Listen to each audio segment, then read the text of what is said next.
இப்ப audio record பண்ணி இந்த வாழ்க்கையில என்ன செய்யறாங்கன்னா அப்படியே முழுசும் போடுறது இல்ல, அதை கட் பண்ணி இப்படி போடுறது. அவரு அடிக்கடி பெரியவனை வந்து பேசுவாரு, திடீர்னு வந்துட்டு முஸ்லீமும் கிறிஸ்டியனும் தமிழர்களே இல்லைன்ற மாதிரி பேசுவாரு. அவங்க எதிர்ப்பு தெரிவிச்சா மறுபடியும் நான் அப்படி சொல்லல அப்படி பேசுவாரு. திடீர்னு எவனாச்சும் ஒரு வார்த்தை இங்கிலீஷ்ல கலந்து பேசணும் அப்படின்னா அவனை பிடிச்சி கண்ணா பண்ணி திட்டுவாரு. அப்புறம் அவரே இங்கிலீஷ்ல பேச ட்ரை பண்ணுவாரு. மறுபடியும் வந்துட்டு தெலுங்கர்களுக்கு எதிராக பேசுவேன், மலையாளிகளுக்கு எதிராக பேசுவேன், இந்திக்காரனுக்கு எதிராக பேசுவேன், தமிழ்நாடு தனிநாடு, இதெல்லாம் பித்துக்குளித்தானோ. நம்ம சீமானை வந்துட்டு புறந்தள்ளணும் தமிழக மக்கள், குறிப்பா மாணவர்கள் இளைஞர்கள் சொல்லி மாணவர்களும் இளைஞர்களும் நிறைய பேர் புறந்தள்ளிட்டு வராங்க. அங்கிருந்து மாறி அண்ணாமலை அவர்களை பின்தொடர்ந்து பிரதமர் நரேந்திர மோடி அவர்களை பின்தொடர்ந்து பாரதிய ஜனதா கட்சிக்கு வந்துட்டு இருக்கிறாங்க. இவர் யாரெல்லாம் நாங்கத்தான் சொல்றாங்களோ அந்த நாங்கத்தான் எல்லா ஊர்லயும் நாங்கத்தானா இருக்க மாட்டாங்கல்ல. எங்க பார்த்தாலும் கொலை, இவ்வளவு கொலைகளுங்கிறது தாங்க முடியல தமிழகத்துல. பொதுமக்களுக்கும் இங்க பாதுகாப்பு இல்ல, அரசியல் கட்சியினருக்கும் பாதுகாப்பு இல்ல, ஆக்டிவிஸ்டுக்கும் பாதுகாப்பு இல்ல. கோபம் எல்லாம் பாரஞ்சித்துக்கு யார் மேல இருக்கணும் அப்படின்னா ஆம்ஸ்டாங்க உள்ளிட்ட அத்தனை பேரும் கொல்லப்படுகிறார்கள். இதுக்கு காரணம் திமுக அரசாங்கம்.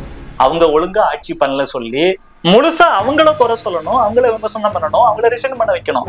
மோடி அரசாங்கம் கட்டித்தரக்கூடிய வீடுகள் எல்லாமே கிட்டத்தட்ட 75% மேற்பட்ட வீடுகள் குடும்ப தலைவிகளின் பெயர்ல பதிவு செய்யப்படுகிறது. உலகம் முழுவதும் பல்வேறு சர்வதேச அமைப்புகள் இருக்கின்றன. அவங்க எல்லாம் சொல்றாங்க மோடி ஆட்சியில இவ்வளவு எல்லாம் செஞ்சு கொடுத்திருக்கிறாங்க, வேலை வாய்ப்பு இவ்வளவு அதிகமா இருக்குது, இளைஞர்களுக்கு வேலை வாய்ப்பு நிறைய கிடைச்சிருக்குன்னு சொல்லி. இளைஞர்களுக்கு ஏற்கனவே வேலை வாய்ப்பு கொடுத்துட்டு இருக்கிறாங்க. இப்ப வேலை வாய்ப்புக்கு இன்டர்ன்ஷிப்க்கு மாசம் 1000 கொடுக்கறது மட்டும் இல்லாம பிரைவேட் கம்பெனில வேலைக்கு போகக்கூடிய இளைஞர்களுக்கு மாச சம்பளத்தை மோடி அரசாங்கம் கொடுக்குது. இது வரைக்கும் தங்கத்துக்கு பார்த்தோம்னா எக்ஸைஸ் டியூட்டி, இந்த சுங்க வரி 15% இருந்துச்சு. இந்த 15% 6% குறைச்சிருக்குது இந்த பட்ஜெட்ல மோடி அரசாங்கம். இதனால ஊடகத்துல நீங்க நியூஸ் பார்த்திருக்கலாம், ஒரு சவரன் தங்க நகை 2080 ரூபாய் விலை குறைஞ்சிருக்கு. திடீர்னு திமுகவும் காங்கிரஸ் கட்சியும் மத்தியில கூட்டணி ஆட்சி நடத்தும் போது வெறும் 10,000 கோடி ரூபாய் கூட தமிழகத்துக்கு நிதி ஒதுக்கீடு இல்லைங்க திட்டங்கள்ல. ஆனா 2014 இருந்து 2024 வரைக்கும் 10 ஆண்டுகள் மட்டுமே 1,05,150 கோடி ரூபாய் தமிழகத்துக்கு பல்வேறு திட்டங்கள் வாயிலாக நிதி ஒதுக்கி இருக்கிறது மத்திய அரசாங்கம். வருஷத்துக்கு 6,000 ரூபாய், 4 மாசத்துக்கு ஒரு முறை விவசாயிகளோட அக்கவுண்ட்ல 2,000 ரூபாய் வரும். மோடியோட சொந்த மாநிலம் குஜராத் தானே. உத்தரப்பிரதேசம் வந்துட்டு நாட்டுல பெரிய மாநிலம். பிஜேபி 2 முறையா அங்க ஆட்சியில் இருக்குது. யோகி ஆதித்யநாத் வந்துட்டு அங்க முதலமைச்சரா இருக்கிறார். உத்தரப்பிரதேசங்கிற பேர் இருக்கா. மகாராஷ்டிராவில பிஜேபி வந்துட்டு ஸ்ட்ராங்கா தான் இருக்குது. மகாராஷ்டிராங்கிற பேர் இருக்கா. நம்ம நாட்டுல 28 மாநிலம் இருக்குங்க. 22 மாநிலத்தோட பேர் இதுல கிடையாது. அவங்க 10 வருஷம் பட்ஜெட் போட்டாங்கல்ல, 6 வருஷம் தமிழ்நாடுங்கிற பேரே அவங்க போட்ட பட்ஜெட்ல இல்ல அப்படின்னு பாஜகவோட தமிழக தலைவர் அண்ணாமலை அவர்கள் குறிப்பிட்ட டேட்டாவோட ஆதாரத்தோட பேசியிருக்கிறார். அப்ப அந்த 6 ஆண்டுகளும் திமுகவும் காங்கிரசும் தமிழகத்தை புறக்கணித்தனவா என்ன? 27 மாவட்டங்களோட பெயர்கள் பட்ஜெட்ல தமிழக பட்ஜெட்ல இடம்பெறவே இல்லை. அப்பனா இந்த திமுக அரசாங்கம், மு க ஸ்டாலின் அரசாங்கம் கல்வி மாநில பட்டியல்ல தான் இருந்துச்சு. இப்ப எதுல இருக்குது? இப்ப அது வந்துட்டு கன்கரண்ட் லிஸ்ட்ல இருக்குது, பொது பட்டியல்ல இருக்கு, மத்திய பட்டியல்ல இல்ல. அது நிறைய பேர் தப்பா புரிஞ்சுக்கிறாங்க. பொது பட்டியல்ல இருக்கு. யாரு கொண்டு போனாது? காங்கிரஸ் கட்சி. இங்க டிஎம்கே என்ன செய்வாங்க அப்படின்னா, இவங்க ஆட்சிக்கு வந்தாங்கன்னா ஏடிஎம்கே திட்டத்துக்குலாம் கலைஞர் பேரை வச்சு விட்டுருவாங்க. உடனே ஏடிஎம்கே வந்துச்சுன்னா அவங்க என்ன செஞ்சிருவாங்க, கலைஞர் பேர்லாம் அழிச்சு விட்டு ஜெயலலிதா பேரை வச்சிருவாங்க. மு க ஸ்டாலின் மட்டும் முதல்வர் கிடையாது. ஃபர்ஸ்ட் வந்துட்டு ரொம்ப பவர்ஃபுல் முதல்வர் யாருன்னா சபரீசன். 2வது ரொம்ப பவர்ஃபுல் யாருன்னு கேட்டா இந்த துர்கா அம்மையார். அப்புறமா 3வது பார்த்தோம்னா உதயநிதி. இவங்களும் ஏற்கனவே முதல்வராக தான் இருக்கிறாங்க. ஏன் முதல்வராக இருக்கிறவங்களை போயிட்டு துணை முதல்வராக கொண்டு வந்துட்டு இப்ப ஏதாச்சும் ஒரு கலெக்டர் வந்துட்டு இல்லைங்க மு க ஸ்டாலின் ஆட்சி சரியில்லைங்க, எனக்கு அவர் பிடிக்கலங்க, அவர் கொள்கையில் எனக்கு மாற்று கருத்து இருக்குங்க, அவர் நடத்தக்கூடிய கூட்டத்துல போய் நான் கலந்துக்க மாட்டேன் சொன்னது நியாயமாகுமா? ஒரு மாவட்டத்தை விட ஒரு மாநிலம் தான் பெருசு. ஒரு மாவட்ட ஆட்சித்தலைவரோட ஒரு மாநிலத்தோட முதலமைச்சர் தான் பெரியவர். அதே போல ஒரு மாநிலத்தோட ஒரு நாடு தான் பெருசு. ஒரு மாநிலத்தோட முதலமைச்சரோட ஒரு நாட்டோட பிரதமர் தான் பெரியவர். இது சட்டம். அன்பான நேயர்களுக்கு வணக்கம். இன்று நம்முடன் இணைந்திருப்பவர் பாஜகவின் ஓபிஎஸ் அணியின் மாநில பொதுச் செயலாளர் அண்ணன் வீர திருநாவுக்கரசு அவர்கள். அண்ணா வணக்கம். அண்ணே வணக்கம். மோடியின் 3.2 பட்ஜெட் தாக்குதல் முடிவடைந்திருக்கு. முதல்ல நீங்க உங்க பார்வையில அது எப்படி பாக்குறீங்க? கடந்த 2 ஆட்சியில, அதாவது 2014 இருந்து 19, 2019 இருந்து 24 மோடிஜி NDA 1, NDA 2, இப்ப NDA 3. இந்த NDA 1, NDA 2 அதோட தொடர்ச்சி தான் NDA 3. மோடி என்னைக்குமே இஸ் ஏ விசனரி லீடர். இப்ப கூட என்ன சொல்றாரு, 2047ல பாரத நாடு உலகின் நம்பர் 1 நாடா இருக்கணும், வளர்ச்சி அடைந்த நாடா இருக்கணும், அதாவது வல்லரசு நாடா இருக்கணும். அதை நோக்கி தான் பயணிச்சுட்டு இருக்கிறோம். அடித்தளம் கொஞ்சம் கொஞ்சமா போட்டு வளர்ச்சியை நோக்கி நாட்டை கொண்டு போயிட்டு வர்றார். Governance is a continuous process சொல்லுவாங்க அகாடமிக் ஃபீல்டுல. அந்த மாதிரி இந்த பட்ஜெட் என்பதும் கூட இந்த 2024ல இப்ப போட்டிருக்கிற இந்த பட்ஜெட் என்பது தொடர்ந்து 2014 இருந்து ஆக்கப்பூர்வமா கன்ஸ்ட்ரக்டிவா இந்த நாட்டோட முன்னேற்றத்துக்கு, மக்களோட வளர்ச்சிக்கு என்னென்னலாம் பண்ணணுமோ அதை பண்ணிட்டு இருக்கிறாரு. அதோட தொடர்ச்சியா தான் இந்த பட்ஜெட்டை பாக்குறேன். உதாரணத்துக்கு எப்படி தொடர்ச்சின்னு பார்த்தோம்னா, மோடி கவர்மெண்ட் இந்த 2014 இருந்து 2024 வரைக்கும் 10 ஆண்டுகள் நாடு முழுவதும் ஏழை எளிய மக்கள் 4 கோடி பேருக்கு வீடு கட்டி கொடுத்திருக்கிறாங்க. இலவசமா வீடு கட்டி கொடுத்திருக்கிறாங்க. அவங்க அக்கௌண்ட்ல 2,10,000 இருந்து ஒரு 3 லட்சம் வரைக்கும் கிட்டத்தட்ட அப்படியே அவங்க பேங்க் அக்கௌண்ட்ல போயிட்டு யாருக்கெல்லாம் வீடு இல்லையோ அவங்க அக்கௌண்ட்ல பணம் போகும், அவங்க வீடு கட்டிக்கணும். இப்ப அதோட தொடர்ச்சியை இந்த பட்ஜெட்ல என்ன சொல்லியிருக்கிறாங்கன்னா, இந்த பைனான்சியல் இயர்ல, இந்த நிதி ஆண்டுல கிராமப்புறத்துல மட்டும் 3 கோடி பேருக்கு நாங்க இலவசமா ஏழை எளிய மக்களுக்கு வீடு கட்டி கொடுக்க போறோம்னு சொல்லியிருக்கிறாங்க. எவ்வளவு பெரிய விஷயம். அதே போல நகர்ப்புறத்துல மட்டுமே 1 கோடி பேருக்கு வீடு கட்டி கொடுக்க போறதா சொல்லியிருக்கிறாங்க. இதுல இந்த வீடுகள் எல்லாமே மத்திய அரசாங்கம், மோடி அரசாங்கம் கட்டித்தரக்கூடிய வீடுகள் எல்லாமே கிட்டத்தட்ட 75% மேற்பட்ட வீடுகள் குடும்ப தலைவிகளின் பெயர்ல பதிவு செய்யப்படுகிறது. இதுதான் ரொம்ப முக்கியமான விஷயம். எல்லாமே ஜென்ஸ் பேர்ல இல்ல. ஃபர்ஸ்ட் ப்ரையாரிட்டி யாருக்கு கொடுக்கறாங்கன்னா, குடும்ப தலைவிக்கு. இப்ப அவங்க என்ன செய்யலாம், இது வரைக்கும் பார்த்தோம்னா இந்த பொருளாதாரம் என்பது அது ஆம்பளைங்க சார்ந்ததா இருக்கும். மோடி பாக்குறாரு, அவங்கள தானே இல்லத்தரசின்னு சொல்றோம். ஒரு வீடு எப்ப வீடாகுது, அங்க ஒரு பெண் வரும் பொழுதுதான். அது கல்யாணம் ஆகி ஒரு பெண் வரலாம், அவ தாயாகலாம், அப்பதான் அந்த வீடு, இல்லைன்னா அது வெறும் கட்டிடம். இதை நல்லா உணர்ந்த நரேந்திர மோடி அவர்கள் 75%க்கும் மேற்பட்ட இந்த கோடிக்கணக்கான வீடுகளை இல்லத்து அரசிகளோட பேர்ல பதிவு பண்ணி வச்சிருக்கிறார். ரொம்ப சந்தோஷமான விஷயம். சோ ஏற்கனவே பல கோடி பேர்களுக்கு வீடு கட்டி கொடுத்திருக்கிறது மாதிரி இப்பவும் 3 கோடி பேருக்கு கிராமப்புறத்திலையும் 1 கோடி பேருக்கு நகர்ப்புறத்திலையும் வீடு கட்டி கொடுக்கறதா இந்த பட்ஜெட்ல சொல்லியிருக்கிறாங்க. இது ஒரு தொடர்ச்சி ஆக்கப்பூர்வமான விஷயம். இளைஞர்களுக்கு வேலைவாய்ப்பு ஏற்கனவே 2004 இருந்து 14 வரைக்கும் திமுக காங்கிரஸ் கட்சி மத்தியில கூட்டணி ஆட்சி நடத்தும் பொழுது வேலை வாய்ப்புன்றது ரொம்ப கம்மியா இருந்துச்சு. இப்ப பல கோடி பேருக்கு மோடி அரசாங்கம் கடந்த 10 ஆண்டுகள்ல வேலை வாய்ப்பை ஏற்படுத்தி கொடுத்திருக்கிறதா மோடி அரசாங்கத்தோட அறிக்கை சொல்லல, சர்வதேச அமைப்புகளோட அறிக்கைகள்லாம் சொல்லுது. இப்ப சர்வதேச அமைப்புகள், இன்டர்நேஷனல் ஏஜென்சிஸ் அவங்க போய் சொல்ல வேண்டிய அவசியம் இல்ல. இதே மோடி அரசாங்கம் மட்டும் அப்படி சொல்லியிருந்த மத்த இன்டர்நேஷனல் ஏஜென்சிஸ் எல்லாம் சொல்லாம இருந்திருந்தா எதிர்கட்சிகள் என்ன சொல்லலாம், இவங்க அரசாங்கத்தை பத்தி இவங்களே பெருமையா சொல்லிக்கிறாங்க அப்படி சொல்லிக்கலாம். இப்ப நாம கோட் பண்றது மோடி அரசாங்கம் சொன்ன விஷயத்த சொல்லல, சர்வதேச அமைப்புகள், உலகம் முழுவதும் பல்வேறு சர்வதேச அமைப்புகள் இருக்கின்றன, அவங்க எல்லாம் சொல்றாங்க மோடி ஆட்சியில இவ்வளவு எல்லாம் செஞ்சு கொடுத்திருக்கிறாங்க, வேலை வாய்ப்பு இவ்வளவு அதிகமா இருக்குது, இளைஞர்களுக்கு வேலை வாய்ப்பு நிறைய கிடைச்சிருக்குன்னு சொல்லி. இப்ப இந்த பட்ஜெட்ல என்ன சொல்லியிருக்கிறாங்க, 1 கோடி மாணவர்கள் இளைஞர்களுக்கு நாட்டுல முன்னணியில இருக்கக்கூடிய 500 நிறுவனங்கள்ல இன்டர்ன்ஷிப் கொடுக்கப்படும். இந்த இன்டர்ன்ஷிப் காலகட்டத்திலேயே ஒவ்வொரு இளைஞருக்கும் மாதம் 5,000 ரூபாய் ஊக்கத்தொகை கொடுக்கப்படும். அப்ப இந்த 1 கோடி பேருக்கும் இவ்வளவு வேலை வாய்ப்பு வருது, அவங்க திறன்ல மேம்படுவாங்க. என்ன இன்டர்ன்ஷிப் என்பது உள்ள போயிட்டு பயிற்சி எடுத்துக்கிறது, அவங்களுக்கு ஈஸியா வேலை வாய்ப்பு கிடைக்கும். இது 1 கோடி பேருக்கு கொடுக்குறாங்க. இது ரொம்ப என மனம் கவர்ந்த ஒரு ப்ரோக்ராம். இந்த ஸ்கீம் நாட்டுல இருக்கக்கூடிய அத்தனை இளைஞர்களுக்கும் ஒரு வரப்பிரசாதமாக வந்திருக்கிறது. சோ ஏற்கனவே 10 ஆண்டுகள் இளைஞர்களுக்கு கோடிக்கணக்கில் வேலை வாய்ப்பு கொடுத்திருக்கிறாரு. அதோட தொடர்ச்சியா இப்ப அரசாங்கமே இந்த மாதிரி பண்ணது. இது 1 கோடி பேருக்கு இந்த மாதிரி இன்டர்ன்ஷிப்புக்கு மாசம் 5,000 ரூபாய் கொடுக்கறது மட்டும் இல்லாம என்ன செய்யறாங்கன்னா, ஃபர்ஸ்ட் டைமா ஃபார்மல் செக்டர்ல இப்போ ஒரு மாணவன் இருக்கிறான், காலேஜ் படிக்கிறான், காலேஜ் முடிஞ்சு வேலைக்கு போறான், ஃபர்ஸ்ட் டைமா போறான், அமைப்பு சார் நிறுவனங்கள்ல வேலைக்கு போறான் அப்படின்னா அவனுக்கு மாச சம்பளம் கிடைக்கும். குறைந்தபட்சம் ஒரு 25,000, 50,000, 75,000 ஏதோ ஒண்ணு வச்சுக்கோங்களேன். மாசம் சம்பளம் அந்த கம்பெனி கொடுக்கும். அதை தாண்டி இந்த பட்ஜெட்ல மோடி அரசாங்கம் என்ன சொல்லியிருக்குன்னா, மாச சம்பளம் எவ்வளவோ அதே அளவுக்கு சம்பளத்தை நாங்களும் கொடுக்கிறோம், ஊக்கப்படுத்துறோம். இளைஞர்களை நீ படிச்சுட்டு சும்மா இருக்க வேண்டாம், நீ ஃபார்மல் செக்டர்ல போயிட்டு வேலைக்கு செய்யற, நீ எந்த கம்பெனில போய் வேலைக்கு சரியோ அந்த கம்பெனி உனக்கு சம்பளம் கொடுக்கறது மட்டும் இல்லாம அரசாங்கம் உனக்கு உன்னை ஊக்கப்படுத்துறதுக்காக நாங்க 1 மாசம் சம்பளம் கொடுக்கறோம். இதெல்லாம் கனவுல கூட பார்க்க முடியாது. இளைஞர்களுக்கு ஏற்கனவே வேலை வாய்ப்பு கொடுத்துட்டு இருக்கிறாங்க. இப்ப வேலை வாய்ப்புக்கு இன்டர்ன்ஷிப்க்கு மாசம் 5000 கொடுக்கறது மட்டும் இல்லாம பிரைவேட் கம்பெனில வேலைக்கு போகக்கூடிய இளைஞர்களுக்கு மாச சம்பளத்தை மோடி அரசாங்கம் கொடுக்குது. எவ்வளவு பெரிய விஷயம். அதே போல இன்னைக்கு பாருங்க, அரசாங்க வேலையா இருந்தாலும் தனியார் துறை வேலையா இருந்தாலும் எந்த ஒரு மாநிலத்துல இருக்கிறவங்களும் அந்த மாநிலத்திலேயே வேலை பார்த்துட முடியாது. எல்லாருமே சில பேர் உள் மாநிலத்துல வேலை பார்ப்பாங்க, பல பேர் அடுத்தடுத்த மாநிலத்துல போயிட்டு வேலை பார்ப்பாங்க. இந்தியா முழுவதும் 28 மாநிலங்கள் இருக்கின்றன. வேற வேற மாநிலத்துல போய் வேலை பார்க்கலாம். தமிழ்நாட்டை சேர்ந்த எத்தனையோ பேர் இப்ப பெங்களூர்ல, கர்நாடகால வேலை பார்க்கறாங்க, ஹைதராபாத்ல, தெலுங்கானால வேலை பார்க்கறாங்க, வட இந்தியால போயிட்டு நோய்டால வேலை பார்க்கறாங்க, மகாராஷ்டிராவில மும்பைல வேலை பார்க்கறாங்க. இப்படி நம்ம இளைஞர்கள் இளம் பெண்கள் எல்லாமே அதர் ஸ்டேட்ல போயிட்டு வேலை பார்க்கறாங்கல்ல, அந்த மாதிரி வேலை பார்க்கறவங்க பிரைவேட்டா ஹாஸ்டல்ல போய் தங்கினா காசு அதிகமாகும்.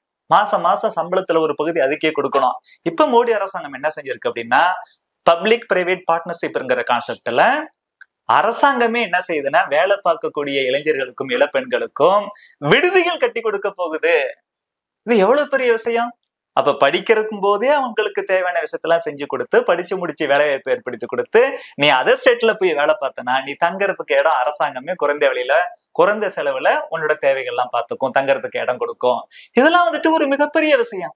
அதே போல கல்வி, வேலை வாய்ப்பு, திறன் மேம்பாடு, இதுக்கெல்லாம் ஃபார் த ஃபர்ஸ்ட் டைமா 1,48,000 கோடி ரூபாய் ஒதுக்கீடு பண்ணிருக்கிறாங்க. சாதாரண விஷயம் இல்லை இது.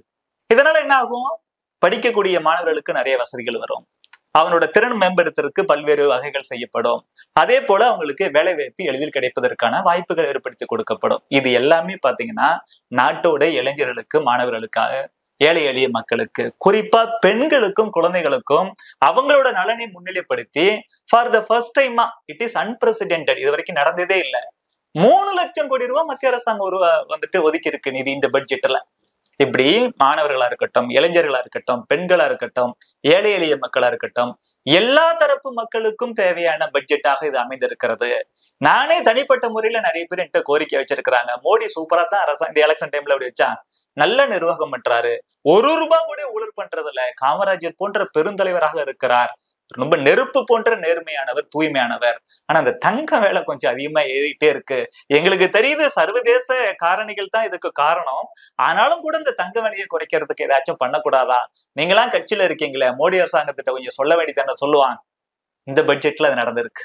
இது வரைக்கும் தங்கத்துக்கு பார்த்தோம்னா எக்ஸைஸ் டியூட்டி, இந்த சுங்க வரி 15% இருந்துச்சு. இந்த 15%ங்கிறத 6% குறைச்சிருக்குது இந்த பட்ஜெட்ல மோடி அரசாங்கம். இதனால ஊடகத்துல நீங்க நியூஸ் பார்த்திருக்கலாம், 1 சவரன் தங்க நகை 2080 ரூபாய் விலை குறைஞ்சிருக்கு திடீர்னு. நேத்து பட்ஜெட் அனௌன்ஸ் பண்ணிட்டு இருக்கும் போதே 2080 ரூபாய் குறைஞ்சதுன்னு செய்தி வந்துச்சு. இன்னைக்கு பார்த்தா இன்னும் கொஞ்சம் எக்ஸ்ட்ரா குறைஞ்சிருக்குது. வெள்ளி விலை வந்துட்டு 1 கிலோவுக்கு 3100 ரூபாய் குறைஞ்சிருக்குது. இன்னைக்கு எல்லாருமே மொபைல் யூஸ் பண்றோம், கிட்டத்தட்ட எல்லாரும் யூஸ் பண்றோம். அது இளைஞர்கள்லாம் 2 மொபைல்லாம் வச்சிருக்கிறாங்க. மொபைலோட ரேட்டு இன்னைக்கு குறைஞ்சிருக்குது. சார்ஜர் அடிக்கடி வந்துட்டு நம்ம வாங்க வேண்டிய கட்டாயத்துக்கு ஆளாகிறோம், அந்த சார்ஜரோட விலை குறைஞ்சிருக்குது. இப்படி பல்வேறு அத்தியாவசிய பொருட்களோட விலைகள் வந்துட்டு குறைஞ்சிருக்குது. வேலை வாய்ப்பு அதிகமா வர்றதற்கான ஏற்பாடுகள் செய்யப்பட்டிருக்கிறது. ஏழை எளிய மக்களுக்கு வீடு கட்டி கொடுப்பதற்கான திட்டங்கள் நிறைய இருக்குது. இப்படி காஷ்மீர்ல இருந்து கன்னியாகுமரி வரை இந்த நாட்டு மக்கள் அனைவருக்கும் தேவையான பல்வேறு நலத்திட்டங்களை உள்ளடக்கியதாக இந்த பட்ஜெட் இருக்கிறது.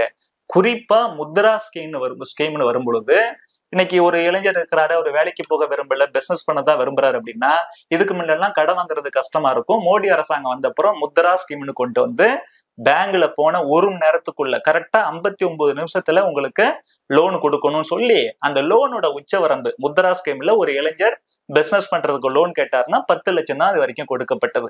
திமுக காங்கிரஸ் ஆட்சியில் அதுவரை கொடுக்கப்படல. மோடி அரசாங்கம் 10 லட்சம் கொடுத்துச்சு. இந்த பட்ஜெட்ல அந்த 10 லட்சம் என்பதை 20 லட்சமாக உயர்த்தி இருக்கிறது மோடி அரசாங்கம்.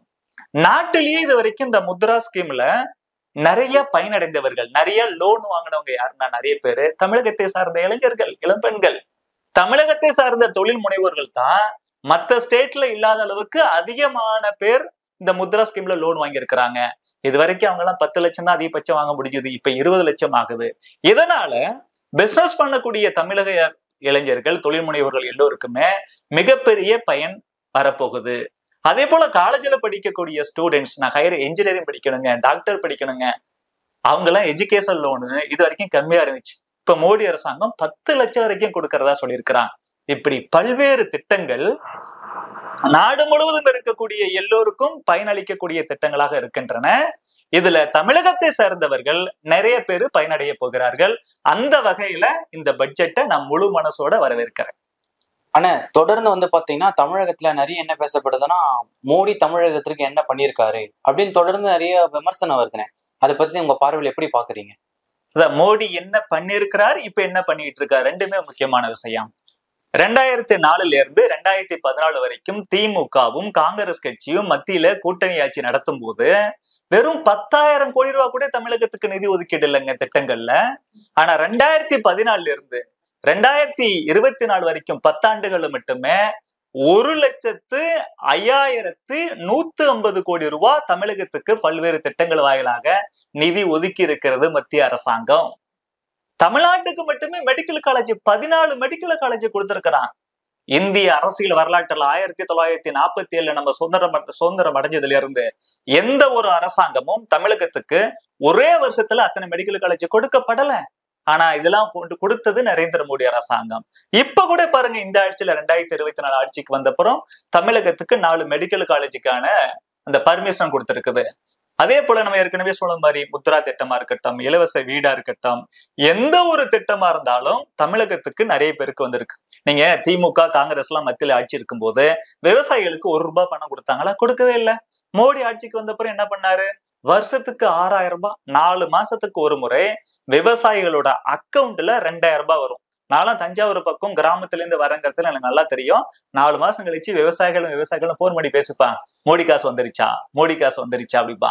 அவங்களுக்கு இந்த பேரையே, அது மத்திய அரசாங்கம் என்ன பேர் வச்சிருக்குது, மாநில அரசாங்கம் எப்படி ஸ்டிக்கர் ஒட்டுது, அதெல்லாம் அவங்களுக்கு தெரியாது.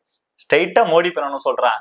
இப்படி வருஷத்துக்கு 6,000 சொல்லி ஒரு கவர்மெண்ட் 5 வருஷம் அந்த டென்யூர்னா 5 வருஷத்துல 30,000 ரூபாய் ஒவ்வொரு விவசாயிக்கும் கொடுக்கிறது நரேந்திர மோடி அரசாங்கம். இப்படி நரேந்திர மோடி அரசாங்கம் தமிழகத்துக்கு, தமிழக மக்களுக்கு எவ்வளவோ நல்ல திட்டங்களை செஞ்சிருக்கிறாங்க.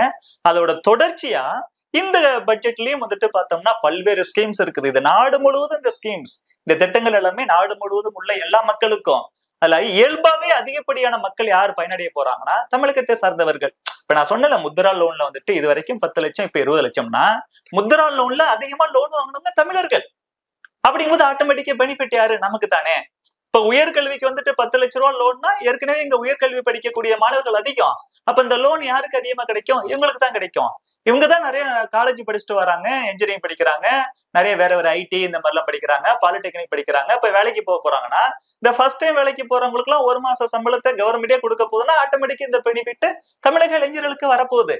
சார், நீங்க இவ்வளவு சொல்றீங்க, ஆனா நம்மளோட தமிழகத்தோட முதல்வராக இருக்கட்டும், ராமதாஸ் அவர்களாக இருக்கட்டும், EPS அவர்களாக இருக்கட்டும், எல்லாருமே தமிழ்நாடு மறுபடியும் வஞ்சிக்கப்பட்டிருக்கு, தமிழ்நாடோட பேரே பட்ஜெட்ல வரலன்னு சொல்றாங்க. ராகுல் காந்தி அவர்களும் மிகப்பெரிய குற்றச்சாட்டு வைக்கிறாரு. பிஜேபி அவருக்கு கூட்டணியில இருந்தவங்க மாநிலத்துக்கு மட்டுமே செய்யறதுக்காக பட்ஜெட் வெளியிட்டு இருக்காங்கன்னு சொல்றாங்க. நீங்க இதை எப்படி பாக்குறீங்க? ராகுல் காந்தி பேசுறத ஒரு பொருட்டா எடுத்துக்க வேண்டாம். ராகுல் காந்தி என்ன நினைச்சிட்டு இருக்காருன்னா, இந்த காங்கிரஸோட கல்ச்சர்னு ஒண்ணு இருக்குங்க. அவங்க தான் என்ன பண்ணுவாங்கன்னா, எங்கெங்கெல்லாம் அவங்களுக்கான சப்போர்ட்டர்ஸ் அதிகமா இருக்கிறாங்களோ அவங்களுக்கான திட்டம் மட்டும்தான் அறிவிப்பாங்க. மற்றபடி அவங்களுக்கு ஓட்டு போடாத மாநிலத்தை வஞ்சிப்பாங்க. மாற்றாந்தாய் மனப்பான்மையோடு நடந்து கொண்டிருக்கிறது கட்சி எதுனா அது காங்கிரஸ் கட்சி தான். இன்னும் எந்த அளவுக்குன்னு பாத்தீங்கன்னா, அவங்க ஆட்சி ஒரு ஸ்டேட்ல இல்ல, வேற கட்சி ஆட்சியில இருக்கிறாங்கன்னா அந்த ஆட்சியை கலைச்சிருவாங்க. நாட்டுல கிட்டத்தட்ட 100 தடவை இந்த மாதிரி மாநில அரசாங்கத்தை கலைச்ச கட்சி அப்படின்னா அது காங்கிரஸ் கட்சி. ஆனா நரேந்திர மோடி 2014 ஆட்சிக்கு வந்தாருங்க. 10 வருஷம் பிரைம் மினிஸ்டர் வந்துட்டார். எதிர்கட்சிகள் எத்தனை மாநிலத்துல இருக்குல்ல, ஒரு மாநிலத்தையாவது ஒரு கலைச்சிருக்காரா? ஆட்சியை கலைச்சிருக்காரா? பண்ண மாட்டாங்க. It is not the culture of BJP. அவரு காங்கிரஸ் மைண்ட் அந்த கலாச்சாரத்திலே ஊறி போனதால அதையே பேசிட்டு இருக்காரு ராகுல் காந்தி. 2வது விஷயம், தமிழ்நாடுங்கிற பேரே இல்லை அப்படின்னா குஜராத்துங்கிற பேர் இருக்கா? மோடியோட சொந்த மாநிலம் குஜராத் தானே. உத்தரப்பிரதேசம் நாட்டுல பெரிய மாநிலம். பிஜேபி 2 முறையா அங்க ஆட்சியில இருக்குது. யோகி ஆதித்யநாத் அங்க முதலமைச்சரா இருக்கிறார். உத்தரப்பிரதேசங்கிற பேர் இருக்கா? மகாராஷ்டிராவில பிஜேபி ஸ்ட்ராங்கா தான் இருக்குது. மகாராஷ்டிராங்கிற பேர் இருக்கா? நம்ம நாட்டுல 28 மாநிலம் இருக்குங்க. 22 மாநிலத்தோட பேர் இதுல கிடையாது. மத்திய பட்ஜெட் என்பது இந்திய பட்ஜெட், ஒட்டுமொத்த இந்தியாவுக்கான பட்ஜெட். அப்படின்னாவே அது ஆட்டோமேட்டிக்கா எல்லாத்தையும் கவர் பண்ணுதானே அர்த்தம். குறிப்பிட்டு எல்லா பேரையும் சொல்ல வேண்டிய அவசியம் இல்லை. ஒரு பேச்சுக்கு சொல்றாங்க, 28 மாநிலத்துல 27 மாநிலத்தோட பேரை குறிப்பிட்டு தமிழ்நாடோட பேரை மட்டும் குறிப்பிடலைன்னா ஒரு லாஜிக் இருக்கு. ஏங்க நீங்க எல்லா மாநிலத்தோட பேரையும் சொல்லியிருக்கீங்க, ஏன் தமிழ்நாட்டு பேரை மட்டும் சொல்லல? அப்ப நீங்க தமிழ்நாட்டை ஒதுக்குறீங்க அப்படி சொன்னா அதான் நியாயமா இருக்கும். இங்க அப்படி கிடையாது. கிட்டத்தட்ட 22 மாநிலத்தோட பேர் இல்லையே.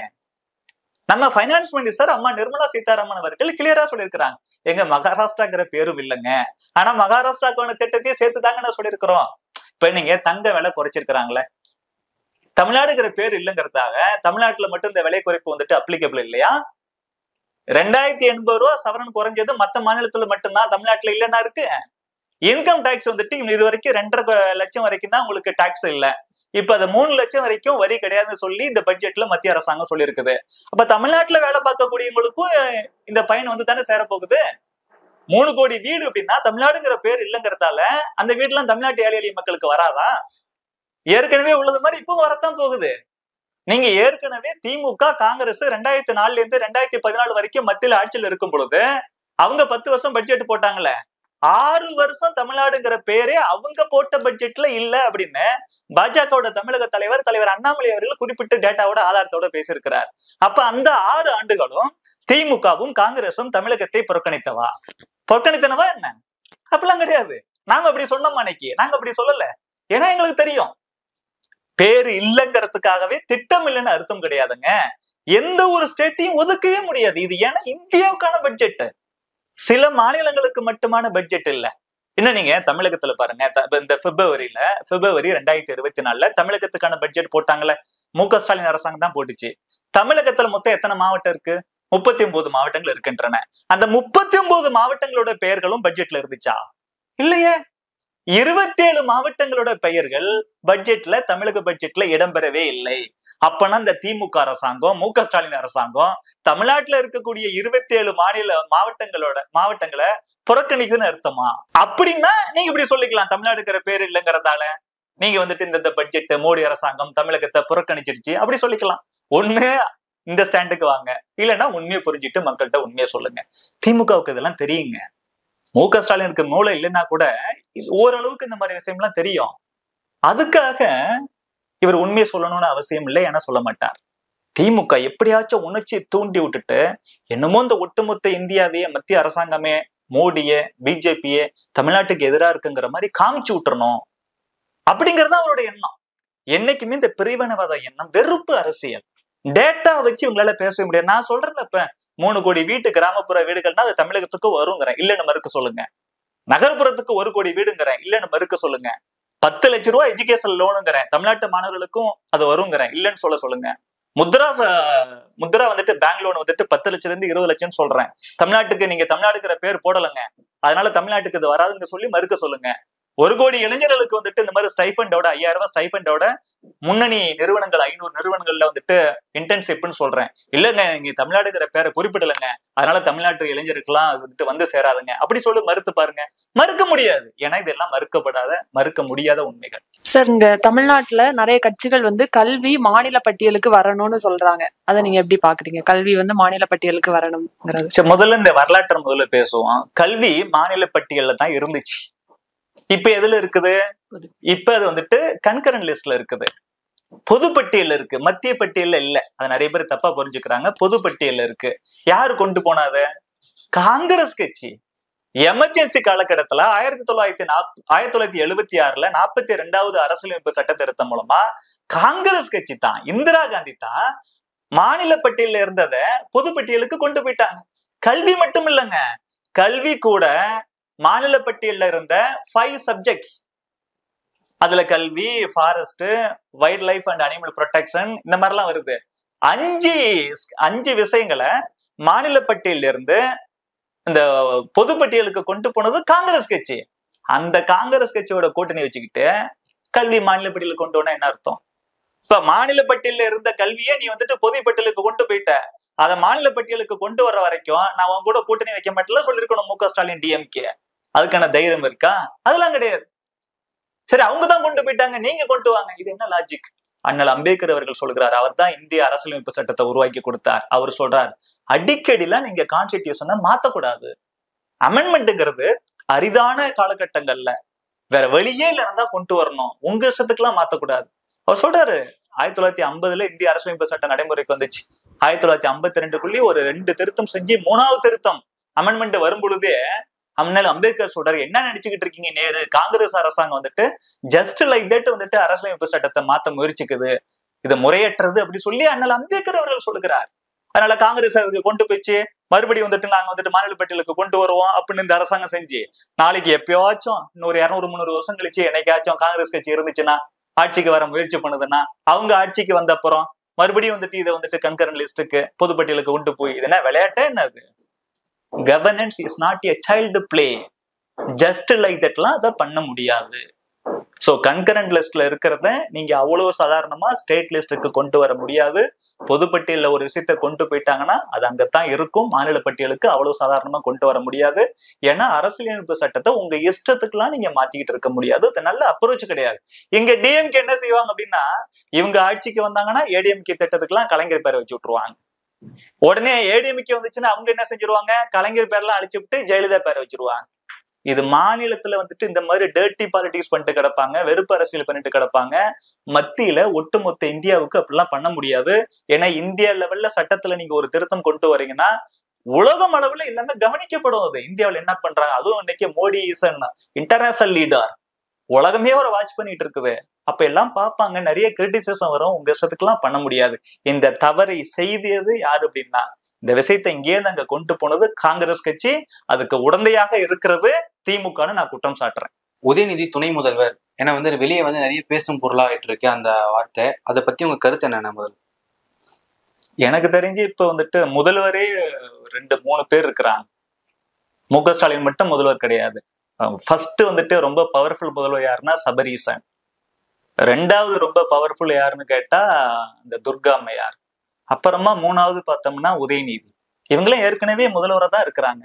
ஏன் முதல்வராக இருக்கிறவங்களை போயிட்டு துணை முதல்வராக கொண்டு வந்துட்டு தேவையில்லை நினைக்கிறேன். இருக்கிறது அப்படியே தொடரட்டும். இந்த 2 வருஷம் தானே, அதுக்கப்புறம் திமுக வந்துட்டு எல்லா தொகுதியிலையும் டெபாசிட் இழக்க போகுது, ஆட்சி இழக்க போறாங்க. இதுல எதுக்கு அவசரப்பட்டு மாற்றத்தை பண்ணிக்கிட்டு பண்ண வேண்டாம்.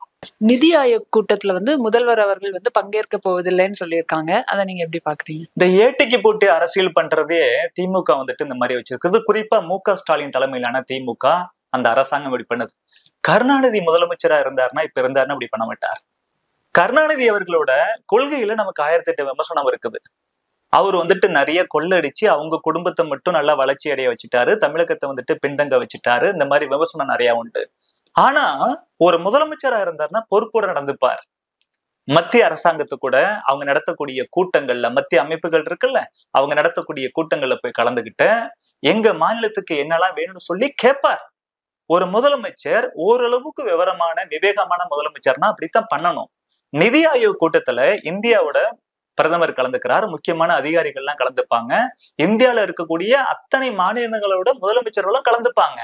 ஒவ்வொரு மாநிலத்தோட முதலமைச்சரும் கலந்துகிட்டு எங்க மாநிலத்துக்கு இதெல்லாம் தேவை, எங்க மக்களுக்கு இதெல்லாம் தேவை, மத்திய அரசாங்கம் இதெல்லாம் நீங்க எனக்கு செஞ்சு கொடுக்கணும்னு சொல்லி கேட்பாங்க. ஏன்னா பிரதமர் என்பவர் ஒட்டுமொத்த நாட்டுக்கும் பிரதமராக இருந்தாலும் கூட ஒவ்வொரு ஸ்டேட்டை பத்தியும் எல்லாமே தெரியும்னு சொல்ல முடியாது. இப்ப நம்ம தமிழகம் இருக்கு, சென்னையில இருக்கக்கூடிய முதல்வர் மு.க. ஸ்டாலின் அவர்களுக்கு நம்ம தமிழ்நாட்டுல இருக்கக்கூடிய 39 மாவட்டத்தை பத்தி நல்லா தெரியுமா? தெரியாது. அதனாலதான் அவர் என்ன பண்ணுவாரு, எம்எல்ஏக்கள் எல்லாத்தையும் கூப்பிட்டு கூட்டம் போடுவார். அடிக்கடி நீங்க கவனிச்சிருக்கலாம், டிஸ்ட்ரிக்ட் கலெக்டர், மாவட்ட ஆட்சி தலைவர் இருக்கிறாங்களே, அவங்க கூட எல்லாம் வந்துட்டு முதலமைச்சர் மீட்டிங் போடுவாங்க. எதுக்கு? உங்க மாவட்டத்துல என்ன பிரச்சனை, உங்க மாவட்டத்துக்கு என்ன தேவை. இப்ப ஏதாச்சும் ஒரு கலெக்டர் வந்துட்டு, இல்லைங்க மு.க. ஸ்டாலின் ஆட்சி சரியில்லைங்க, எனக்கு அவர் பிடிக்கலங்க, அவர் கொள்கையில எனக்கு மாற்று கருத்து இருக்குங்க, அவர் நடத்தக்கூடிய கூட்டத்துல போய் நான் கலந்துக்க மாட்டேன் சொன்னது நியாயமாகுமா? அதே போலதான் மு.க. ஸ்டாலின் நிதி ஆயோக் கூட்டத்தை புறக்கணிக்கிறதுங்கிறதும் நியாயமற்றது. இவங்க வெறுப்பு அரசியல் பண்றாங்க. அரசியலுக்காக இந்த எலக்டோரல் பாலிடிக்ஸ், தேர்தல் அரசியல்ல மட்டுமே திமுக கவனம் செலுத்துது. இப்ப 2026 வந்துட்டு எம்எல்ஏ எலெக்ஷன் மறுபடியும் வந்துட்டு நெருங்குதா, அதனால நம்ம பிஜேபி எதுக்குற மாதிரி காமிச்சுக்கிட்டா மட்டும்தான் இங்க நம்ம பிஜேபி பத்தி தப்பு தப்பா எண்ணத்தை உருவாக்கி வச்சிருக்கிறோம், பொய் பிரச்சாரம் பண்ணி வச்சிருக்கோம். இப்ப இந்த கூட்டத்தை நம்ம வந்துட்டு கலந்துக்காம விட்டுட்டோம் அப்படின்னா நாம வந்துட்டு ஏற்கனவே பிஜேபி பத்தி அது ஒரு பேய் பூதங்கிற மாதிரிலாம் நம்ம வந்துட்டு ஒரு பொருளை கிளப்பி வச்சிருக்கோம். அவங்க கிட்ட நமக்கு ஆதரவு கிடைக்கும்னு சொல்லி தப்பா நினைச்சுக்கிட்டு இந்த கூட்டத்தை புறக்கணிக்கிறார். தமிழ்நாட்டு மக்கள் மேல, அவங்களோட வளர்ச்சி மேல, நலன் மேல அக்கறை இருந்திருந்தா, தமிழ்நாட்டு வளர்ச்சியில இவருக்கு அக்கறை இருந்திருந்தா என்ன செய்யணும்? போகணும், நிதி ஆயோக் கூட்டத்துல போய் கலந்துக்கணும். கலந்துகிட்டு எங்க ஸ்டேட்ல இந்த பிரச்சனை எல்லாம் இருக்குது, அதுக்கு இவ்வளவு நிதி தேவைப்படுது, எங்க மாணவர்கள் எங்கெல்லாம் படிக்கிறாங்க, படிக்கத்துல இவ்வளவு பிரச்சனை இருக்குது, படிச்சு முடிச்ச மாணவர்களுக்கு வேலை வாய்ப்பு கிடைக்காம இன்னைக்கு நிறைய பேர் இருக்கிறாங்க. பிஜேபியோட மாநில தலைவர் அண்ணாமலை அவர்கள் சுட்டி காட்டினது மாதிரி 17% மேற்பட்ட தமிழக இளைஞர்களை வேலை வாய்ப்பு இல்லாம ரொம்ப கஷ்டப்பட்டுட்டு இருக்கிறாங்க. இதெல்லாம் நீக்கணும்னா எங்களுக்கு இந்த திட்டங்கள்லாம் தேவை, எங்களுக்கு கொடுங்கன்னு சொல்லி நிதி ஆயோக் கூட்டத்துல கலந்துகிட்டு பிரதமர் கேட்கணும். அதே போல தமிழகத்துல பார்த்தோம்னா சென்னையில நாங்க மெட்ரோ வச்சிருக்கிறோம், அடுத்ததா கோயம்புத்தூர்ல மெட்ரோ கொண்டு வரணும், திருச்சியில கொண்டு வரணும், மதுரையில கொண்டு வரணும், இதெல்லாம் முக்கியமான சிட்டிஸ். அதை வளர்ச்சி அடைய வைக்கணும்னா மெட்ரோ தேவைப்படுது, அதுக்கு இவ்வளவு காசு தேவைப்படுது, எங்கள்கிட்ட அவ்வளவு கிடையாது. என்னதான் நாங்க டாஸ்மாக் நடத்தி 50,000 கோடி ரூபாய் சம்பாதிச்சா கூட அதை எங்க கட்சிக்காரர் நடத்தக்கூடிய சாராய ஃபேக்டரிக்கு நிறைய போயிடுது, அரசாங்கத்துக்கு வர மாட்டேங்குது. அதனால நீங்க நிதி கொடுத்தா தான் நாங்க தமிழகத்துல இன்ஃப்ராஸ்ட்ரக்சரை டெவலப் பண்ண முடியும் அப்படிலாம் கேட்கணும். மாநிலத்து மேல, மாநில மக்கள் மேல அக்கறை உள்ள முதலமைச்சரா இருந்தா அதைத்தான் செய்வார். திமுகவோ மு.க. ஸ்டாலினோ தமிழர் மேலவோ தமிழ்நாட்டு நலன் மேலவோ கொஞ்சம் கூட அக்கறை செலுத்துறது இல்ல. அதனாலதான் இவங்க எப்ப பார்த்தாலும் தேர்தல் டைம்ல பேசுறது மாதிரியே ஏட்டிக்கு பூட்டி பேசிக்கிட்டு நீ பெரியவனா நான் பெரியவனா, நீ என்ன பெரிய ஆளு? ஒரு மாவட்டத்தை விட ஒரு மாநிலம் தான் பெருசு. ஒரு மாவட்ட ஆட்சித்தலைவரோட ஒரு மாநிலத்தோட முதலமைச்சர் தான் பெரியவர். அதே போல ஒரு மாநிலத்தோட ஒரு நாடு தான் பெருசு. ஒரு மாநிலத்தோட முதலமைச்சரோட ஒரு நாட்டோட பிரதமர் தான் பெரியவர். இது சட்டம். அண்ணல் அம்பேத்கர் அவர்கள் உருவாக்கி கொடுத்த சட்டப்படித்தான் ஆட்சி நடக்கும். நீ எப்ப பார்த்தாலும் தேர்தல் டைம்ல பேசுறது மாதிரியே நீ உன் அரசியல் கெயினுக்காக இந்த மாதிரி பண்ணிட்டு இருக்கிறது நல்லதே கிடையாது. தமிழகத்தோட ஒரு பிரஜையா, தமிழ்நாட்டு வளர்ச்சியில அக்கறை கொண்ட ஒரு தனி மனிதனா முதலமைச்சர் மு.க. ஸ்டாலின் அவர்களுடைய இந்த செயலை வன்மையாக கண்டிக்கிறேன். அவரு தனது முடிவை மாற்றிக்கொண்டு நிதி ஆயோக் கூட்டத்துல போய் கலந்துக்கணும், தமிழ்நாட்டுக்கு தேவையான திட்டங்களை கேட்டு பெறணும். பிரதமர் நல்லவர், காங்கிரஸ் கட்சி போல மாற்றாந்தை மனப்பான்மையோட நடத்த மாட்டார். அவர் காஷ்மீர் முதல் கன்னியாகுமரி வரை இந்த நாடு ஒட்டு மொத்தமா வளரணும்னு ஆசைப்படுறார். குறிப்பா தமிழகத்து மேல அவருக்கு பேர் அன்பு உண்டு, பெரும் அக்கறை உண்டு. அவர்கிட்ட போய் எடுத்து கூறினா கண்டிப்பா தமிழகத்துக்கு நல்ல செய்வார். இந்த வாய்ப்பை மிஸ் பண்ணக்கூடாது. நாம் தமிழர் கட்சி சீமான் அவர்கள் இருக்காரு நானே, அவரோட ஆடியோ டிப்ஸ் பாத்தீங்கன்னா நிறைய வெளியே சோசியல் மீடியால லீக் ஆயிட்டே இருக்கு. அதை பத்தி உங்க கருத்து என்னென்ன? அதெல்லாம் உண்மைதான் நினைக்கிறீங்களா? இல்ல, அது உண்மையா பொய்யான சம்பந்தப்பட்ட ஆட்களுக்கு தெரியும். அது ஏதாச்சும் சட்டத்துக்கு புறம்பான விஷயம் நடந்திருந்தா அது காவல்துறை தான் கண்டுபிடிக்கணும்.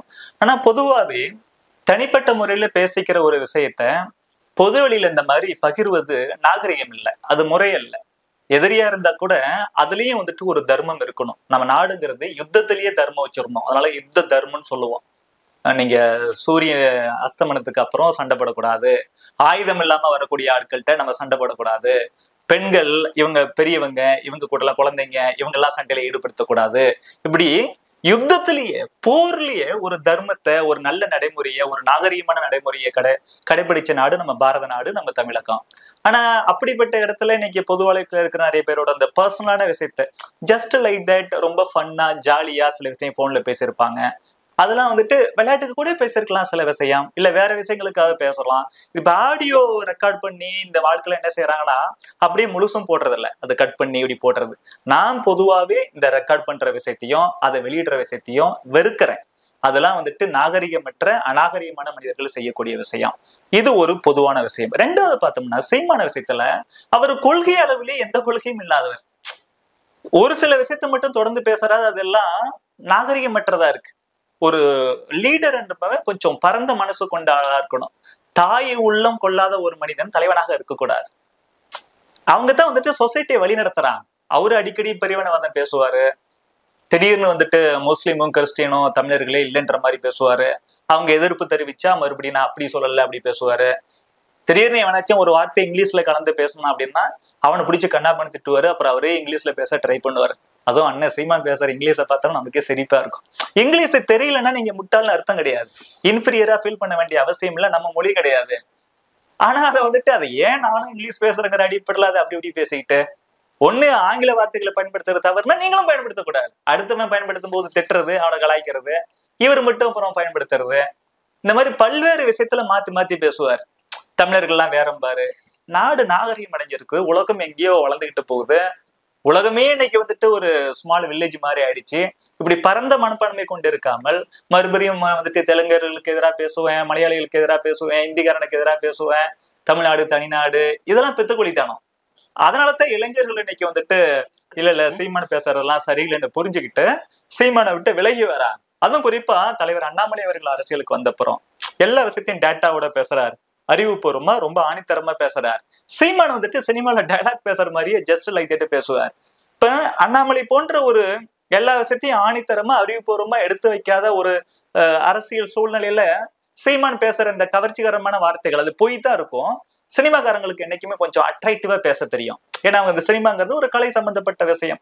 கலைஞர்களுக்கு அந்த உணர்வுகள் கூட விளையாட தெரியும். அந்த அடிப்படையில் அவர் வந்துட்டு என்னென்னமோ பேசிக்கிட்டு இருந்தாரு. அதனால ஈர்க்கப்பட்டு ஒரு சில கணிசமான இளைஞர்கள் அந்த பக்கம் போனாங்கன்றது உண்மை. அண்ணாமலை அவர்கள் தமிழக அரசியல்ல வந்தப்புறம் அடாடா நம்ம இது வரைக்கும் தப்பான ஆட்கள் பின்னாடி போயிட்டோமே, சீமான பக்கத்துல தவறு இப்படி சொல்லிட்டு இளைஞர்கள்லாம் விவரம் தெரிஞ்சு இன்னைக்கு பாரதிய ஜனதா கட்சியை நோக்கி வந்துகிட்டு இருக்கிறாங்க. அதனால சீமான் பேசுற அரசியல்ல நமக்கு உடன்பாடு கிடையாது. ஏன்னா அந்த கொள்கை என்பது யாருக்கும் நன்மை பயக்காத கொள்கை. அது வந்துட்டு ரொம்ப குறுகிய மனம் கொண்ட ஒரு கொள்கை. அந்த அடிப்படையில நம்ம சீமானை வந்துட்டு புறந்தள்ளணும் தமிழக மக்கள், குறிப்பா மாணவர்கள் இளைஞர்கள் சொல்லி.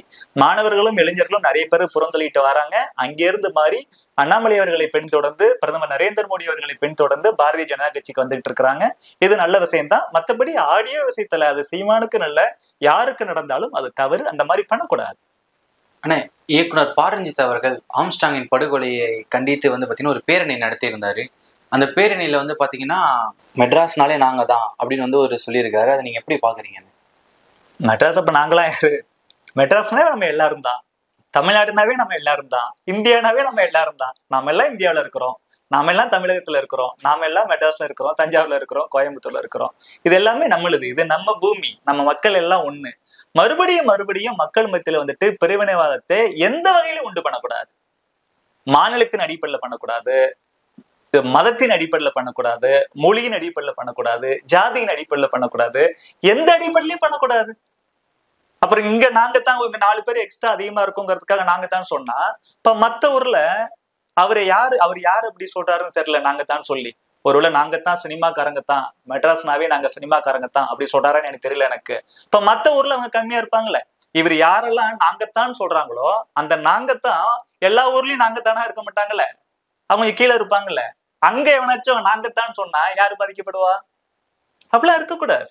நாம் எல்லாமே ஒரு தாயின் மக்கள், பாரத தாயின் பாச குழந்தைகள், தமிழ் தாயின் தவ புதல்வர்கள். இந்த ஒற்றுமையோட இருக்கணும். ஒரு காலகட்டத்துல நம்ம முன்னோர்கள் சில பேர் தப்பு பண்ணிட்டாங்க.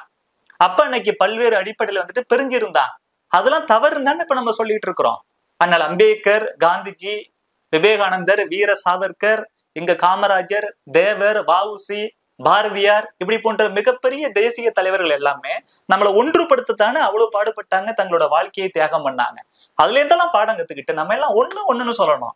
அதை விட்டுட்டு ஒவ்வொரு குரூப்பும் நாங்கத்தான் சொல்லி மத்த குரூப்பு மேல வந்துட்டு வெறுப்பை உமிழ்றது இருக்குல்ல, அது யாருக்குமே நல்லது இல்லை. யாரு இப்படி சொல்றாங்களோ அவங்களுக்கே நல்லது இல்லை. மற்றபடி ஆம்ஸ்டாங் கொலை வழக்குல வந்துட்டு அவருக்கு நெருங்கியவரா இருக்கிறாரு ப. ரஞ்சித். அதனால அந்த கோபம் வரத்தான் செய்யும். யாரோ ஒருத்தர் நம்ம ஒரு வாகனத்துல போகும்போது ஆப்போசிட்ல ஒரு டெட் பாடி வந்தா யாருன்னே தெரியாது, ஒரு கணம் வந்துட்டு மனசு கஷ்டப்படும். அப்படிங்கும்போது நம்ம யாரு கூட நெருங்கி இருந்தோமோ அவங்களுக்கு இந்த மாதிரி அதுவும் படுகொலை செய்யப்படுகிறாரு அப்படிங்கிறது ஜீரணிக்கவே முடியாது. நமக்கே கஷ்டமா இருந்துச்சு. ஒரு கட்சியோட தலைவரா இருக்கக்கூடிய அவரு இந்த மாதிரி பண்ணிட்டாங்களே. அதுக்கு காரணம் என்ன? தமிழகத்துல சட்டம் ஒழுங்கு சந்தி சரிக்குது. எங்க பார்த்தாலும் கொலை. இவ்வளவு கொலைகளுங்கிறது தாங்க முடியல தமிழகத்துல. பொதுமக்களுக்கும் இங்க பாதுகாப்பு இல்லை, அரசியல் கட்சியினருக்கும் பாதுகாப்பு இல்லை, ஆக்டிவிஸ்டுக்கும் பாதுகாப்பு இல்லை. அரசாங்கம் என்னத்தான் பண்ணுது? அதான் மு.க. ஸ்டாலினுக்கு எதுவுமே தெரியறது இல்லையே. அவர் ஒரு புலிகேசி முதலமைச்சர், அவர் ஒரு பொம்மை முதலமைச்சர், அப்படியே உட்காந்துருக்காரு. டெய்லியும் காலையில எந்திரிக்கிறது, குளிக்கிறது, மேக்கப் போடுறது, விற்க வச்சுக்கிறது, போஸ்ட் கொடுக்கறது, அவ்வளவுதான் ஒரு வேலை. அரசாங்கத்துல என்ன நடக்குது, நாட்டுல என்ன நடக்குது எதுவுமே கண்டுக்கிறது இல்லை. மற்றபடி 3 முதலமைச்சர் இருக்காங்களா, நம்ம சபரீசன், உதயநிதி, துர்கா, இவங்கெல்லாம் ஆளாளுக்கு எப்படி பண்றது அதுல மட்டுமே கவனம் செலுத்துறாங்க. அதனால கோபம் எல்லாம் ப. ரஞ்சித்துக்கு யார் மேல இருக்கணும் அப்படின்னா, ஆம்ஸ்டாங் உள்ளிட்ட அத்தனை பேரும் கொல்லப்படுகிறார்கள். இதுக்கு காரணம் திமுக அரசாங்கம். அவங்க ஒழுங்கா ஆட்சி பண்ணல சொல்லி முழுசா அவங்கள குறை சொல்லணும், அவங்கள விமர்சனம் பண்ணணும், அவங்கள ரிசைன் பண்ண வைக்கணும். அதை விட்டுட்டு நாங்கத்தான் சொல்றது அந்த நாங்கத்தான் சொல்லக்கூடிய ஆட்களுக்கும் நல்லதில்லை, மற்ற ஆட்களுக்கும் நல்லதில்லை. பிரிவினைவாதத்தை எந்த வகையான பிரிவினையையும் வன்மையாக கண்டிக்கிறோம். 2026 எங்கள் நிலைப்பாடு வந்து மாறும் அப்படின்னு இயக்குனர் ப. ரஞ்சித் சொல்லியிருக்காருன்னு. பாரஞ்சித்து மட்டும் இல்ல, தமிழகத்துல இருக்கக்கூடிய எல்லாருமே அதான் செய்யறாங்க. அப்படிதான் நினைச்சிட்டு இருக்கிறாங்க. எப்படா 2026 வரும், கொஞ்சம் முன்னாடியே எலெக்ஷன் வந்துட்டா கூட நல்லது. சும்மா இந்த பிரசாந்த் கிஷோரை பயன்படுத்தி அவர்கிட்ட ஒரு 350 கோடி ரூபாய் காசு கொடுத்து இந்த திமுக என்ன பண்ணிடுச்சுன்னா பொய்யான பிரச்சாரத்தை பண்ணி விட்டு அதை நம்பி நம்ம திமுகவுக்கு ஓட்டு போட்டுட்டோம். 3 ஆண்டுகளே இவங்களோட ஆட்சி வந்துட்டு நம்மளால தாங்க முடியல. அவ்வளவு கஷ்டப்படுத்துறாங்க. உயிர் வாழ்றதே கஷ்டமா இருக்கு. பெண்களுக்கு பாதுகாப்பு இல்ல, மாணவர்களுக்கு நல்ல கல்வி இல்ல, இளைஞர்களுக்கு வேலை வாய்ப்பு கிடையாது, சட்ட ஒழுங்கு பாதிக்கப்பட்டிருக்குது. ஒட்டுமொத்த இந்தியா லெவல்ல எப்படி இருந்த தமிழகம் இன்னைக்கு பார்த்தோம்னா கிட்டத்தட்ட நம்ம ஒரு கேலி பொருளா பாக்குறாங்க. It is only because of DMK government. இந்த டிஎம்கே முதல்ல நம்ம ஆட்சியை விட்டு அகற்றணும், இந்த திமுக ஒழிக்கணும்னு சொல்லி 2021 திமுகவுக்கு ஓட்டு போட்ட ஆட்கள் கூட பாரஞ்சித் உட்பட 2026 அவங்க நிலைப்பாட்டை மாத்திக்கணும்னு சொல்லி இப்பவே முடிவு பண்ணிட்டாங்க. அந்த அடிப்படையில் பாரஞ்சித்தும் ஒருவர். நல்ல விஷயம்தான். ஆனா இப்படி சொல்றீங்க, பட் ஆனா இப்ப நடந்த பாராளுமன்ற தேர்தலிலும் அவர்கள் தானே வெற்றி பெற்றிருக்காங்க திமுகவும் தமிழ்நாட்டுல. அதுதான் சொல்றேன் மறுபடியும். அது இந்த டைம் வந்துட்டு அவங்களுக்கு ஆதரவு வச்சு அவங்க வந்துட்டு ஜெயிக்கல, கூட்டணி வச்சு ஜெயிச்சிட்டாங்க. எதிர்கட்சிகள்லாம் வந்துட்டு 2ஆ பிரிஞ்சிடுச்சு. ஒண்ணு பாரதிய ஜனதா கட்சி தலைமையில ஒண்ணு, இன்னொன்னு அதிமுக தலைமையில ஒண்ணு பிரிஞ்சிடுச்சு. இப்ப இந்த கூட்டணிங்கிறதால என்ன ஆச்சுன்னா, இப்ப நீங்க கம்யூனிஸ்டுகள் அவங்க கூட போயிட்டாங்க. 2 கம்யூனிஸ்டுகளுக்கும் 25 கோடி ரூபாய் அசம்பிளி எலெக்ஷன்லயே வந்துட்டு பணம் கொடுத்துச்சு டிஎம்கே. இவங்க பார்த்தாங்க எத்தனை நாளைக்கு தாண்டா நம்ம உண்டியல் குலுக்கி எவ்வளவு காசு வரும், திமுக கூட கூட்டணி வச்சுட்டோம்னா போதும், ஒன்னும் பிரச்சனை இல்லை, நமக்கு கோடிக்கணக்கில் பணம் கிடைக்கும்னு சொல்லி அந்த வாங்கின கூலிக்காக கூவிட்டு இருக்கிறாங்க. திருமாவளவன் சொல்லவே வேண்டாம், அவர் கொடுக்கிற கூலியை விட அதிகமா கூவக்கூடிய ஆட்கள். அவரே சொல்லியிருக்காரு, கூலிக்கும் மாரடிக்கும் கும்பல் இல்லை அப்படின்னு ஒரு இடத்துல சொல்லிட்டு இருந்தார். ஆனா இருக்கிறதுலயே உலகத்திலேயே இன்னைக்கு மிகப்பெரிய கூலிக்கு மாரடிக்கக்கூடிய கும்பல்னா விடுதலை சிறுத்தைகள் தான். திருமாவளவன் தலைமையில இருக்கக்கூடிய அந்த கும்பல் தான். அவர் அந்த அளவுக்கு இருக்கிறார். காங்கிரஸ் கட்சி திமுக விட்டா அவங்க எந்த ஒரு தொகுதியிலுமே 1000 ஓட்டு கூட வாங்க முடியாது. அதனால அவங்களும் என்ன செய்யறாங்க, திமுக கூடவே இருக்கிறாங்க. இப்படி ஒரு பலமான கூட்டணி அரித்மெட்டிக் அங்க ஒர்க் அவுட் ஆயிருக்கும் இல்லையா. மற்றபடி மக்கள் வந்துட்டு அவங்களுக்கு ஆதரவு கொடுக்கவே இல்லை. வேணா வந்துட்டு 2026 தனித்தனியா நின்று பார்க்கட்டும். கூட்டணியா நின்னா கூட 2026 தோக்கத்தான் போகுது திமுக அண்ட் கோ, அதுல நோ டவுட். கூட்டணி இல்ல, நான் எலெக்ஷன்ல கண்டெஸ்ட் பண்ண வேண்டிய அவசியம் இல்ல, கண்டிப்பா டெபாசிட் எல்லாத்துலயும் போயிடும். ஆனா இவ்வளவு நேரம் எங்க கேள்விகளுக்கு எல்லாத்துக்கும் பொறுமையா பதில் சொன்னதுக்கு ரொம்ப ரொம்ப நன்றி. நன்றி.